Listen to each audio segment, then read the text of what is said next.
kerajaan menghadkan kelahiran satu keluarga satu anak sahaja. Ya, tak boleh lebih. Macam itulah di China dan sebagainya. Ya. Jadi kadang-kadang terbabas juga lebih daripada seorang. Ya, takkan nak buang. Apa mereka buat? Bagi kepada orang Melayu, orang Islam di seberang tambak Johor, tuan-tuan, di Johor Bahru. Ya, jadi anak Cina, anak bukan Islam yang baru lahir suci bersih fitrah tadi diberi ya kepada keluarga angkat Melayu, dididik secara agama. Ya, alhamdulillah ini pun banyak tuan-tuan berlaku dalam masyarakat kita. Cuma jangan kita pula orang Islam bagi anak kita kepada orang bukan Islam. Ya, ini tuan-tuan sekalian. Jadi persoalan kita dah jawab secara umum. Pertama, anak luar nikah dia tak berdosa. Yang kedua, anak luar nikah dia termasuk juga anak-anak yang dilahirkan atas dunia ini suci bersih fitrah. Jadi macam mana kalau dia jadi imam?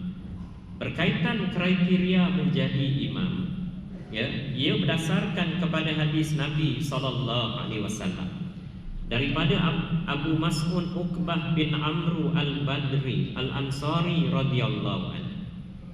Sabda Rasulullah SAW, mereka yang berhak menjadi imam bagi sesuatu kaum ialah yang paling pandai membaca kitab Allah, paling pandai membaca Al-Quran. Ya, tajwidnya betul, makhrajnya ya, keluar huruf tu betul tuan-tuan sekalian. Ya, mempunyai pengetahuan tentang Al-Quran, maka mereka layak jadi imam walaupun anak luar nikah. Ya. Yang kedua, kalau sekiranya ada dua orang di sesuatu tempat tersebut, nak pilih yang mana? Lihat Qurannya, siapa lebih baik. Kalau sama sahaja, lihat kepada pengetahuan ataupun hafalannya kepada hadis-hadis Nabi SAW. Kita hafal Quran, ada tak kita ni hafal hadis tuan-tuan? Jarang-jarang berlaku mungkin. Ya. Para sahabat hafal hadis Nabi 100,000, 200,000, Imam Bukhari, Muslim, masya-Allah. Kita dapat hafal 40 hadis Imam Nawawi pun tak apa tuan-tuan. Jadi kalau dua-dua ni nak jadi imam, lihat, seorang hafal 40 hadis Matan Arba'in Imam Nawawi, seorang hafal 20, utamakan yang 40 tadi. Ya. Yang ketiga, ini berlaku di zaman Nabi. Sama juga, dua-dua hafal 100 ataupun 1000 hadis Nabi misalnya. Siapa lebih layak? Lihat siapa yang lebih dahulu berhijrah, hijrah ke Madinah. Ya, seorang ni awal, seorang ni lambat, pilih yang awal. Kalau dua-dua awal sama dengan Nabi hijrah ke Madinah juga, maka pilihlah kriteria yang lebih prioriti, yang lebih utama, mereka yang lebih umurnya lebih, usianya lebih tua daripada yang lain. Ini dalam bab jadi imam. Dalam bab jadi wali nikah, bukan ikut umur. Ni kena faham. Misalnya seorang perempuan dia nak kahwin, bapa dah meninggal, datuk dah meninggal, pak saudara dah meninggal, yang tinggal siapa? Adik-beradik. Adik-beradik dia ada 3 orang lelaki, dia anak perempuan seorang. Siapa lebih layak daripada 3 orang tersebut? Pilih yang lebih baik akhlak, pilih yang lebih baik tuan-tuan sekalian, ya, agamanya. Bukan pilih yang lebih tua umurnya. Umur tua, ya, tikam nombor tak boleh nak tinggal, setiap minggu asyik nak membeli misalnya. Ya, umur tua tuan sekalian, ya, semayang tak cukup. Ya, orang semayang 5 waktu, dia semayang apa ni tuan-tuan, Jumaat dia seminggu sekali, maka utamakan yang lebih layak akhlaknya walaupun usianya lebih muda daripada adik-beradik yang lain. Azan. Ya, berhenti.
Sambung sikit tuan. Hadis di atas menjelaskan kriteria umum untuk mengimamkan solat jamaah sebagaimana yang disebut oleh Nabi sallallahu alaihi wasallam. Ia juga sebagaimana yang diuraikan dalam kitab-kitab fiqh. Antara syarat-syarat untuk menjadi imam, ya, bukan sekadar imam yang dilantik oleh jais. Kita ni yang tuan-tuan sekalian kadang-kadang mungkin kita menjadi imam tuan-tuan sekalian di masjid dan sebagainya. Ya, siapa dia? Seorang Islam. Kedua, baligh. Yang ketiga, berakal. Yang keempat, baik bacaannya. Yang kelima, dia tidak mempunyai penyakit kencing tidak lawas. Ya. Dan bersih daripada hadas. Ya, orang lelaki ni tuan-tuan sekalian, antara penyakit, ya, kencing tak lawas, kencing tak tus. Kadang-kadang dia datang sekali dengan penyakit was-was tuan-tuan sekalian. Ya. Jadi macam mana tuan-tuan sekalian? Ya. Jagalah adab-adab ketika mana kita masuk bilik air. Masuk kaki kiri, keluar kaki kanan dengan doa dan sebagainya. Kencing tuan-tuan sekalian dah habis, jangan terus keluar. Ya, sunnah Nabi istibrah. Istibrak tu apa dia? Berdehem 3 kali. Untuk apa tuan-tuan? Bagi keluar habis 3 kali. Ya. Kalau kita tak berdehem ni tuan-tuan sekalian, tak istibrak ni, itu yang jadi kadang-kadang kencing tidak lawas. Ya, terutama waktu subuh.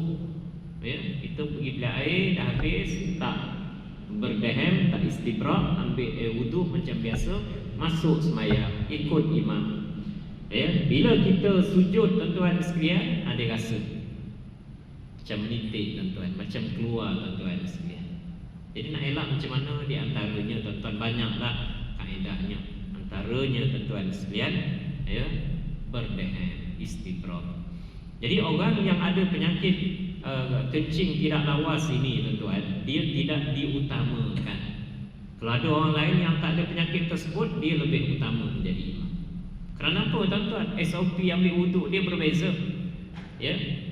Masuk waktu semayang, azan, baru dia boleh ambil semayang. Dia tak boleh ambil semayang sebelum masuk waktu semayang. Ya. Kencing dulu, lepas tu dia kena bungkus tuan-tuan sekalian. Ya. Kenapa bungkus tuan-tuan? Supaya tak kena air kencing akan keluar, dan itu akan dimaafkan oleh Allah Ta'ala. Penyakit tuan-tuan. Tapi jangan sampai kena kain plekat yang kita pakai, seluar yang kita pakai. Jadi pakai seluar dalam, letak tisu ke, letak apa ke, supaya kalau keluar pun keluar di tempat tersebut. Ya. Yang kedua, ya, orang yang kencing tak lawas ni, ibadat mereka dengan satu wuduk tersebut untuk 2 sahaja. Satu solat fardu, satu solat